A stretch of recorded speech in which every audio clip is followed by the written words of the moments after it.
नमस्कार दोस्तों, हमारे YouTube चैनल पर एक बार फिर आपका स्वागत है। आज मैं आपके लिए एक बहुत ही इम्पोर्टेंट टॉपिक लेकर आया हूँ, ज्यामिति या ज्योमेट्री, जो कि संविदा वर्ग 3 या संविदा वर्ग 2 जो भी एग्ज़ाम होने वाले हैं उनके लिए इसकी बहुत ही ज़्यादा इम्पोर्टेंस है। और बाकी सारे कंपटीशन एग्ज़ाम के लिए ज़रूरत तो है ही, उसके साथ साथ विशेषकर ये बनाया गया है संविदा वालों के लिए। तो ये बहुत छोटी छोटी सी चीज़ें हैं, इसमें बहुत बारीकियां हैं छोटी छोटी, जिनको जानना बहुत ज़रूरी है आपको। अगर आप संविदा जैसे एग्ज़ाम देंगे या जो भी कंपटीशन एग्ज़ाम देने जा रहे हैं तो छोटे छोटे क्वेश्चन आपको यहाँ से पूछे जा सकते हैं। तो हम स्टार्ट करेंगे ज्यामिति में सबसे पहले। तो आज के इस वीडियो में हम सिर्फ दो चीज़ें पढ़ेंगे। पहला तो नो डायमेंशन या जीरो डायमेंशन, जिसको बोलते हैं शून्य विमा, और दूसरा पढ़ेंगे हम वन डायमेंशन या एक विमा। तो अब ये होती क्या है, शून्य विमा क्या होती है, वन डायमेंशन क्या होता है, इनके बारे में हम थोड़ी सी जानकारी दे देते हैं आपको कि ये होता क्या है, डायमेंशन का मतलब क्या होता है। जैसे अगर मैं बात करूं जीरो डायमेंशन की, जीरो डायमेंशन या शून्य विमा की बात करें हम, पहला अगर हम बात करें शून्य विमा की, तो ये शून्य विमा क्या होती है। तो ये जैसे कि विमाएँ होती हैं तो इनको मेजरमेंट किया जाता है। इनका डायमेंशन को आप ऐसे समझें कि ये जो डायमेंशन है इनका मेजरमेंट होता है, या तो उसकी लंबाई होती है या उसकी चौड़ाई होती है, या लंबाई चौड़ाई और ऊंचाई तीनों चीज़ें होती हैं। तो अगर हम बात करें शून्य विमा की, तो शून्य विमा की ना तो लंबाई होती है और ना ही चौड़ाई। इसका क्या होता है, ना लंबाई और ना चौड़ाई। तो जिसकी लंबाई और चौड़ाई दोनों ही चीज़ें ना हो वो क्या है, शून्य विमा हो। जैसे बात करें तो एक पॉइंट, एक बिंदु क्या है, ये क्या है, एक पॉइंट है। तो अगर बात करें हम पॉइंट या बिंदु की, तो किसी भी बिंदु का ना तो कोई लंबाई होती है और ना ही कोई चौड़ाई और ना ही कोई ऊंचाई। तो जिसकी लंबाई चौड़ाई और ऊंचाई तीनों चीज़ें ना हो उसको जीरो डायमेंशन कहते हैं या शून्य विमा कहते हैं। अब बात आती है एक डायमेंशन की, मतलब वन डायमेंशन या एक विमा की, कि वन डायमेंशन क्या होगा, वन डायमेंशन। अब जैसे कि हमने बात की लंबाई चौड़ाई और ऊंचाई, जिनको इन चीज़ों से मापा जा सके उनको हम डायमेंशन के रूप में लिखते हैं। तो पॉइंट एक ऐसी चीज़ है जिसको ना तो आप लंबाई में नाप सकते हैं, ना चौड़ाई में और ना ही ऊंचाई में। तो पॉइंट या बिंदु जो होता है वो हमारा जीरो विमा होता है, शून्य डायमेंशन, जीरो डायमेंशन। अब एक विमा की बात करें अगर हम, तो जिसकी केवल लंबाई हो, जिसकी केवल क्या हो, लंबाई हो, वो क्या है, याद रखना, जिसकी केवल लंबाई हो वो क्या है आपका एक विमा है या वन डायमेंशन है। जैसे एक लाइन हो गई, इसको हम लंबाई में माप सकते हैं पर इसकी चौड़ाई नहीं है, इसकी ऊंचाई नहीं है। तो ये क्या होता है, एक विमा या वन डायमेंशन होता है। अगर बात करें हम टू डायमेंशन की या द्विविमीय की, टू डायमेंशन बोलते इसको हम। टू डायमेंशन का मतलब जिसकी लंबाई हो और चौड़ाई, लंबाई और चौड़ाई दोनों से जो बनेगा वो क्या है आपका टू डायमेंशन है। जैसे एक आयत बना लें, वर्ग बना लें, एक कोई भी चीज़ है, ये क्या है, जिसकी लंबाई भी है और चौड़ाई भी है। तो ये क्या है, हमारे द्विविमीय है या फिर टू डायमेंशन है। अब बात करते हैं हम चौथा नंबर थ्री डायमेंशन किया, थ्री डायमेंशन, थ्री डायमेंशन या त्रिविमीय बोलते हैं इसको।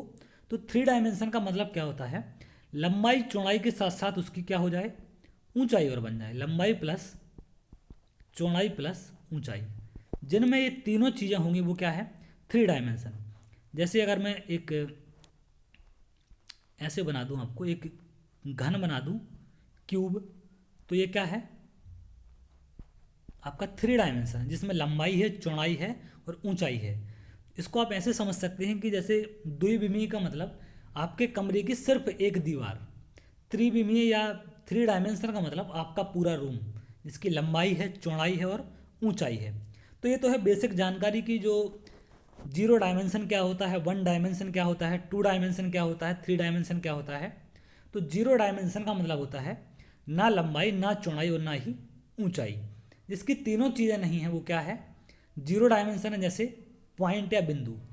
अगर बात करें हम वन डायमेंशन की या एक बिमी की, तो एक बिमा क्या होता है, जिसकी केवल लंबाई हो या जिसको केवल लंबाई के रूप में मापा जा सके, वो होता है वन डायमेंशन। और अगला आता है थर्ड वाला, टू डायमेंशन। टू डायमेंशन का मतलब जिसको लंबाई और चौड़ाई दोनों के रूप में हम माप सकते हैं, वो टू डायमेंशन होता है। थ्री डायमेंशन का मतलब जिसको लंबाई चौड़ाई के साथ साथ ऊंचाई में भी हम माप सकते हैं, वो क्या है, थ्री डायमेंशन। चारों के मैंने एग्जाम्पल दिए आपको कि वन डायमेंशन क्या होता है, टू क्या होता है, थ्री क्या होता है, इन सब के एग्जाम्पल भी बता दिए।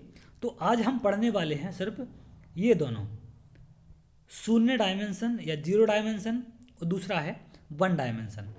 इन दोनों पर आज हम एक चर्चा करेंगे। एक छोटा सा वीडियो है इनके ऊपर जो बहुत इंपॉर्टेंट है कि कैसे क्वेश्चन इन पर पूछे जाएंगे और ये चीज़ें होती क्या हैं।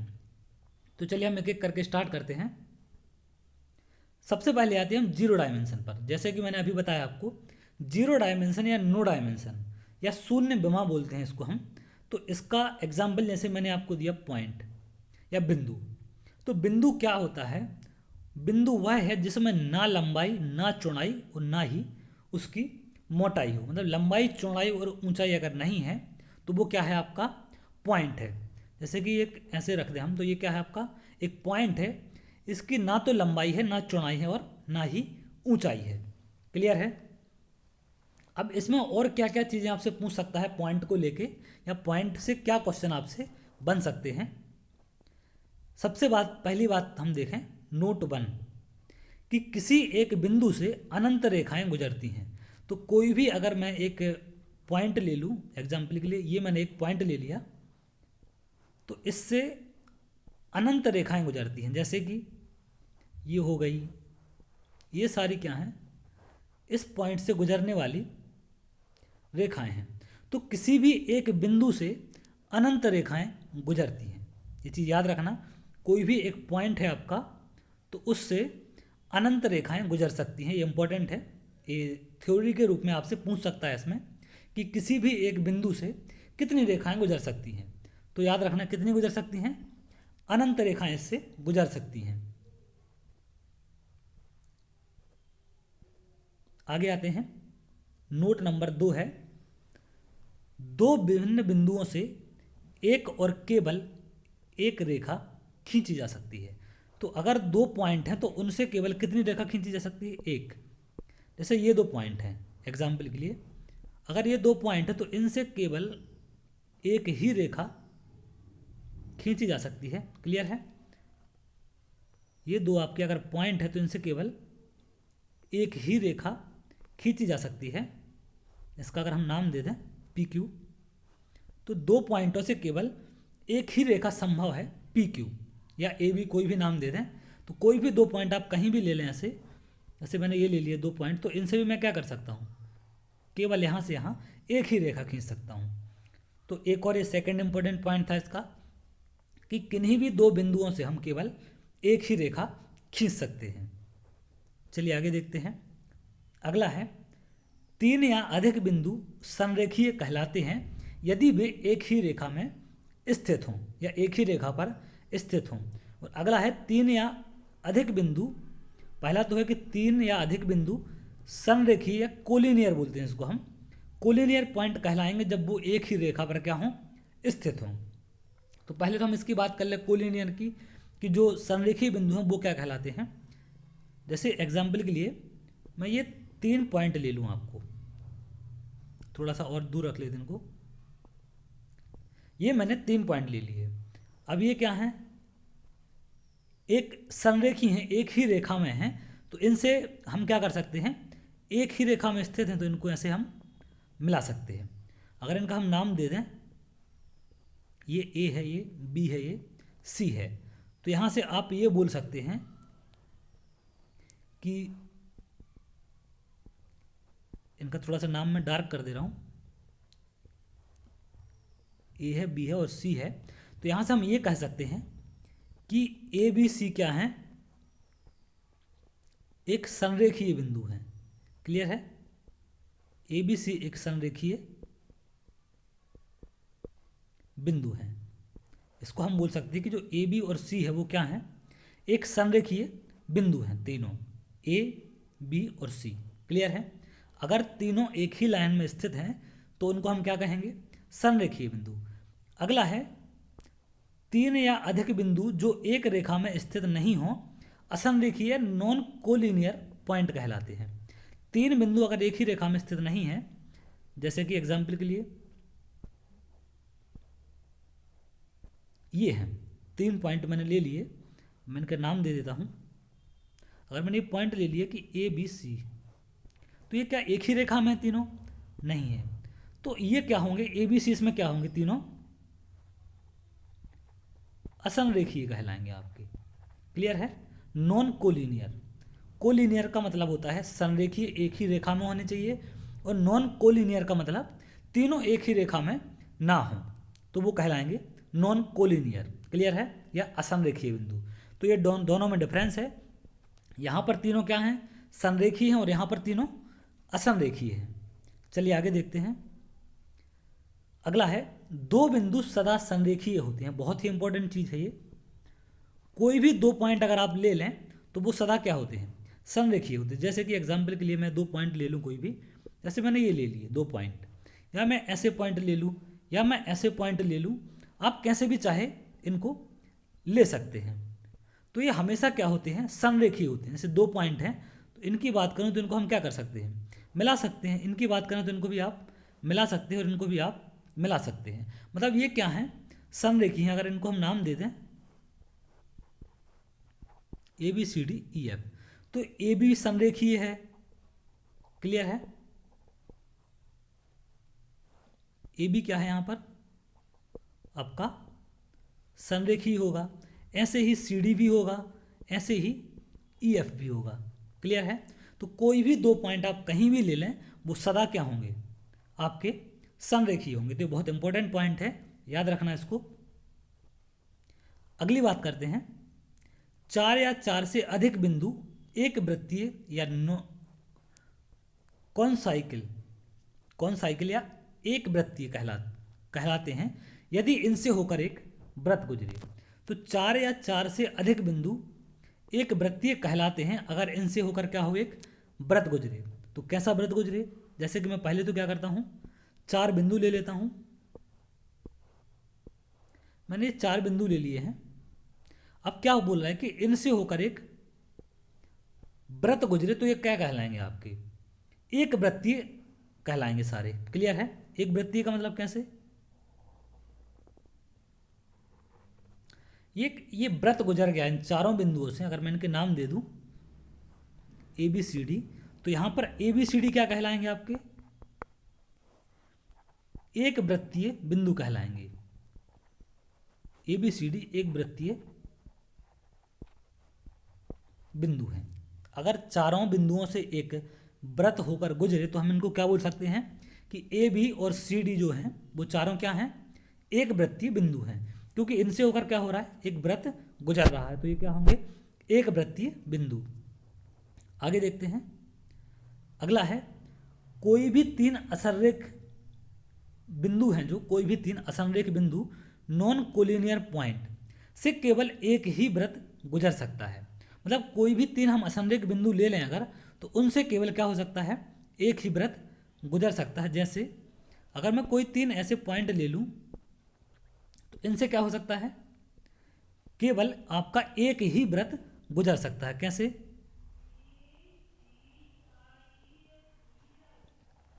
ये वृत्त तो नहीं दिख रहा है, लेकिन हाँ आप मान लें कि कोई भी तीन पॉइंट से होकर क्या हो सकता है, केवल एक ही वृत्त गुजर सकता है। क्लियर है? एक से ज़्यादा वृत्त नहीं गुजर सकते, कोई भी तीन असंरेखीय बिंदु हैं अगर तो। और अगला नोट है नोट 6, एक वृत्त हमेशा तीन असंरेख बिंदुओं से होकर गुजरता है। तो ये बात वही है कि तीन असंरेख बिंदुओं से केवल एक ही वृत्त गुजर सकता है, या एक वृत्त हमेशा तीन असंरेख बिंदुओं से गुजरता है, यही चीज़ है। तो ये हैं कुछ पॉइंट की चीज़ें जो पता होना चाहिए आपको कि पॉइंट के बारे में, पॉइंट क्या होता है या जीरो डायमेंशन, तो उसके बारे में कुछ छोटी छोटी सी जानकारी हैं, छोटे छोटे से फैक्ट हैं जिनको अक्सर अगर हम कन्फ्यूज होते हैं, समझ में नहीं आता कि आखिर कैसे इनको पढ़ा जाए, कहाँ से इनको पढ़ा जाए। तो ये संविदा के हिसाब से बहुत इंपॉर्टेंट है, क्योंकि थ्योरेटिकल उसमें बहुत चीज़ें पूछी जाती हैं, तो ये छोटी छोटी सी जानकारी भी आपसे ज्यामिति को लेकर पूछी जा सकती हैं। तो ये थे हमारी जो पॉइंट के ऊपर बातें पूछी जा सकती हैं आपसे, कि असमरेख बिंदु कब माने जाएंगे या क्या क्या चीज़ें हो सकती हैं उनमें। अब आगे आते हैं हम वन डायमेंशन या एक विमा पे, जिसकी केवल क्या हो, एक चीज़ हो, वो क्या हो, लंबाई। जिसकी केवल क्या हो, लंबाई या लेंथ हो, तो उसको हम क्या बोलेंगे, एक विमा बोलते हैं। क्लियर है। एग्जाम्पल के लिए लाइन। अब लाइन तो बोलते हैं, लेकिन लाइन क्या होती है ये भी पूछा जा सकता है। लाइन को बोलते हैं हम रेखा। तो रेखा क्या होती है, ऐसी सरल रेखा जो दोनों तरफ अनंत दूरी तक बढ़ी हो। अनंत दूरी तक कैसे बढ़ती हो, जैसे अगर मैं बात करूं इसकी, तो ये क्या है, अगर मैं इसको ए बी पॉइंट दे दूं, तो ए बी वो रेखा है जो अनंत तक बढ़ेगी, क्योंकि इस पर क्या होगा, तीर लगा हुआ होगा आपका। तो तीर लगा है, इसका मतलब क्या होता है, ये रेखा अनंत तक बढ़ेगी। क्लियर है। तो लाइन को हम, रेखा को क्या बोलते हैं, ऐसी सरल रेखा जो दोनों तरफ अनंत दूरी तक बढ़ाई जा सके या बढ़ती हो। क्लियर है। तो जब दोनों तरफ अनंत दूरी तक बढ़ाई जा सकेगी तो उसको हम क्या बोलेंगे, रेखा बोलेंगे या लाइन बोलेंगे। अब बात आती है लाइन सेगमेंट पर या रेखाखंड पर। जैसे कि आपने रेखा पढ़ा भी, रेखा का मतलब होता है कि जिसको दोनों तरफ अनंत तक बढ़ाया जा सके, वो क्या होता है, रेखा होता है। अब लाइन सेगमेंट या रेखाखंड क्या होता है हमारा, रेखाखंड रेखा का एक टुकड़ा होता है जिसका दो अनंत बिंदु होते हैं। मतलब लाइन का एक वो टुकड़ा जिसके दो क्या हो, अनंत बिंदु हों। जैसे अगर मैं एक लाइन ले लूँ ऐसे, ये क्या हमारी एक लाइन है, और इस पर अगर मैं बात करूँ दो बिंदुओं की, एक ये ले लिया और एक ये ले लिया मैंने। क्लियर है। तो इनके नाम दे दूँ अगर ए और बी, तो मेरा ए और बी जो इतना है, ये क्या है, मेरा एक रेखाखंड है इतना। क्लियर है। ए से बी तक की दूरी क्या होगी, ये रेखाखंड कहलाएगी। इसको अनंत तक आप नहीं बढ़ा सकते। क्लियर है। क्योंकि इसके दोनों अंत पॉइंट या एंड पॉइंट होते हैं। अंत बिंदु का मतलब होता है एंड पॉइंट। तो जिस चीज़ के दोनों एंड पॉइंट या दोनों अंत बिंदु हों उसको हम क्या बोलेंगे, लाइन सेगमेंट या रेखाखंड। क्लियर है चीज़। लाइन सेगमेंट क्या होता है, जिसके दोनों अंत बिंदु होते हों उसको हम रेखाखंड बोलते हैं। और लाइन क्या होता है, जिसको दोनों तरफ अनंत तक बढ़ाया जा सके या कोई भी उनका अंत बिंदु दोनों तरफ ना हो, वो होता है लाइन। लाइन सेगमेंट या रेखाखंड क्या होता है, जिसके दोनों अंत बिंदु हों, या रेखा का एक टुकड़ा जिसके दो अंत बिंदु हैं, वो क्या होता है, रेखाखंड होता है। अगली बात आती है रे पर या किरण बोलते हैं इसको हम, इंपॉर्टेंट है। किरण क्या होता है, किरण रेखा का वह भाग है जिसका एक अंत बिंदु हो और एक तरफ उसको अनंत तक बढ़ाया जा सके। मतलब केवल एक ही उसका अंत बिंदु हो और दूसरे उसको अनंत तक बढ़ाया जा सके। जैसे अगर मैं बना दूँ इसको, एक अंत बिंदु हो और एक तरफ क्या हो, बढ़ाया जा सके। तो इसका ये क्या है यहाँ पर, ये है इसका यहाँ पर अंत बिंदु। क्लियर है। और इसको यहाँ तक कहाँ बढ़ाया जा सकता है, अनंत तक बढ़ा सकते हैं आप यहाँ पर। क्लियर है। तो जिसका एक अंत बिंदु हो उसको हम क्या बोलते हैं, किरण बोलते हैं। क्लियर है। किरण का मतलब समझ गए आप।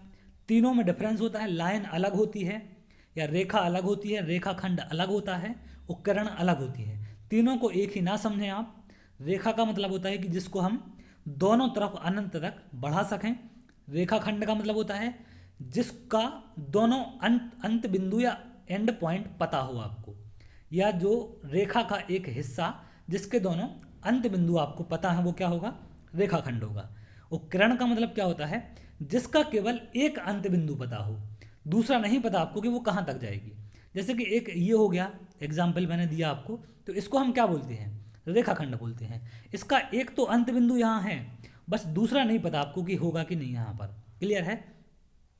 तो सिर्फ रेखा का मतलब या किरण का मतलब ये होता है कि जिसका केवल एक अंत बिंदु आपको पता हो और दूसरे का पता ना हो, वो क्या है, किरण होता है। क्लियर है?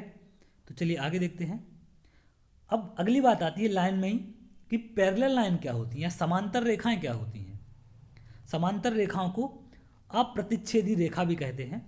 अगर कोई दो लाइन समांतर हैं तो वो कभी एक दूसरे को प्रतिच्छेद नहीं करेंगे या इंटरसेक्ट नहीं करेंगे।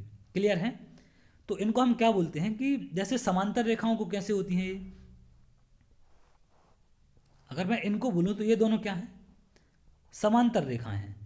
समांतर रेखाओं का मतलब है कि अगर इनको हम अनंत तक, दोनों को अनंत तक बढ़ाएं, इन दोनों तरफ इनको क्या करें हम अनंत तक बढ़ाएं तो ये एक दूसरे को ना काटे। दोनों को अनंत तक बढ़ाने पर अगर वो एक दूसरे को नहीं काटती हैं तो हम इनको क्या बोल सकते हैं कि ये दोनों पैरेलल लाइन हैं। जैसे अगर इसका मैं नाम दे दूं कि ये ए बी है और ये सी डी है, तो इसको हम बोल सकते हैं कि ए बी सी डी के समांतर है या पैरेलल है। तो इसका जो साइन होता है पैरेलल का वो कैसे बनाते हैं, ए बी समांतर सी डी। ये डबल खड़ी लाइन होती है जो इनको बोलते हैं समांतर लाइन। क्लियर है? तो इसको हम ऐसे डिनोट करते हैं समांतर लाइन को कि जो ए बी है वो समांतर होगा सी डी के। तो ये जो दोनों लाइन हैं इनको अगर हम दोनों तरफ, दोनों लाइन को अनंत तक बढ़ाएं तो ये कभी भी एक दूसरे को प्रतिच्छेद नहीं करेंगी या कोई भी इनका उभयनिष्ठ बिंदु नहीं होगा। वही बात है, अगर ये दोनों प्रतिच्छेद करती हैं तो इनका कोई उभयनिष्ठ बिंदु होगा। क्लियर है? तो चूंकि ये पैरेलल लाइन से समांतर रेखाएं हैं तो ये कभी भी एक दूसरे को दोनों तरफ बढ़ाने पर नहीं काटेंगी, तो इनको हम समांतर लाइन बोलेंगे या समांतर रेखा बोलेंगे।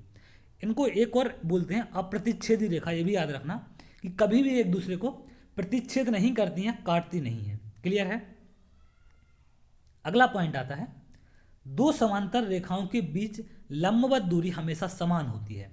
जैसे कि मैंने बताया कि अगर दो समांतर रेखाएं हैं, ये दो समांतर रेखाएं हैं, तो आप जानते हैं कि ये दोनों जब कभी भी एक दूसरे को नहीं काटेंगे तो इनके बीच जो ये दूरी है, ये आप कहीं से भी दूरी को मेजर कर लें तो ये क्या होगी, तीनों हमेशा बराबर होंगी। आप कहीं भी दूरी को माप करेंगे या मेजर करेंगे तो ये क्या होगी, हमेशा ये दूरियां हमेशा बराबर होंगी आपकी। क्लियर है? जैसे मैं अगर इनके नाम दे दूं, ये ए बी है, ये सी डी है, ये ई एफ है और ये जी एच है, तो हमेशा ए बी बराबर होगा सी डी के और ये सारे क्या होंगे, एक दूसरे के बराबर होंगे। क्लियर है? ये सारी चीज़ें क्या होंगी आपकी, एक दूसरे के बराबर होंगी। ए बी सी डी के बराबर होगा, ई एफ के बराबर होगा और जी एच के बराबर, मतलब सारी लाइन आपस में बराबर होंगी। तो दो समांतर रेखाओं के बीच की लंबवत दूरी हमेशा क्या होती है, समान होती है। क्लियर है? अगला है, यदि दो रेखाखंड एक ही सतह के साथ समान कोण बनाएं तो दोनों रेखाएं समांतर होती हैं। अब ये कैसे रेखाखंड की बात कर रहा है, या इसको हम कैसे समझें कि यदि दो रेखाखंड एक ही सतह के साथ समान कोण बनाएं। जैसे अगर एक ही सतह की हम बात करें तो ये एक हम सतह ले लें तो इस पर दो रेखाखंड समान कोण बनाएं, मतलब एक ये ले लें और एक ये ले लें। तो अगर ये दोनों समान कोण बनाते हैं, ये भी थीटा है और ये भी आपका, अगर थीटा है, दोनों कोण क्या है, ये थीटा है। अगर मैं इसके नाम दे दूं कि ये रेखाखंड है चूंकि, तो इसके क्या होंगे, दोनों एंड पता होंगे आपको। क्लियर है? इसके भी दोनों एंड पता होंगे, तो ये सी और डी हो जाएगा। तो अगर ये दो रेखाखंड हैं जिसके दोनों कोण क्या हैं, ये दोनों क्या हैं आपस में, ये भी थीटा है और ये भी थीटा है, तो दोनों अगर बराबर हैं तो आप यहाँ से बोल सकते हैं कि ए बी क्या होगा, समांतर होगा सी डी के। तो ये दोनों रेखाखंड हैं जो क्या होंगे, आपस में समांतर हो जाएंगे। क्लियर है? दोनों रेखाएं हैं जो वो क्या हो जाएंगी, समांतर हो जाएंगी।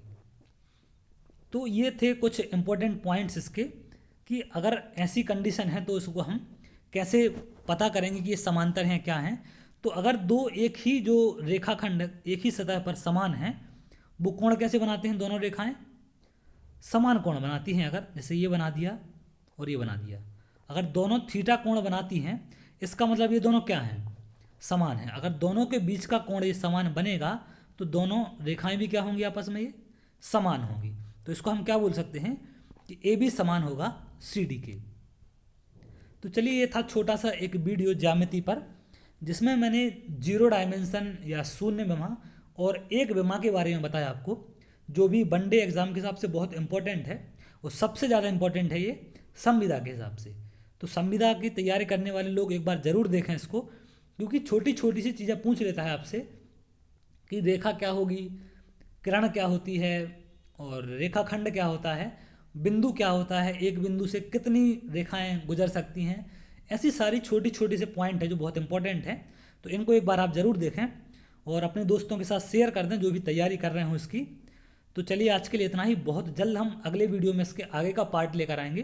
तो बहुत इंटरेस्टिंग है, बहुत आराम से पढ़ें आप, कोई जल्दबाजी नहीं है, क्योंकि बहुत इंपॉर्टेंट है। छोटी छोटी चीज़ें हैं लेकिन बहुत इंपॉर्टेंट है, और छोटा सा क्वेश्चन आपके लिए यहाँ से बन सकता है और गलती होने के चांस बिल्कुल हैं। तो ध्यान से पढ़ें, प्रॉपर नोट्स बनाते चलें। तो चलिए आज के लिए इतना ही। ऐसे ही वीडियो देखने के लिए आप हमारे चैनल को लाइक कर लें, सब्सक्राइब कर लें। बहुत जल्द मिलेंगे हम आपसे अगली वीडियो में, तब तक के लिए बहुत बहुत धन्यवाद।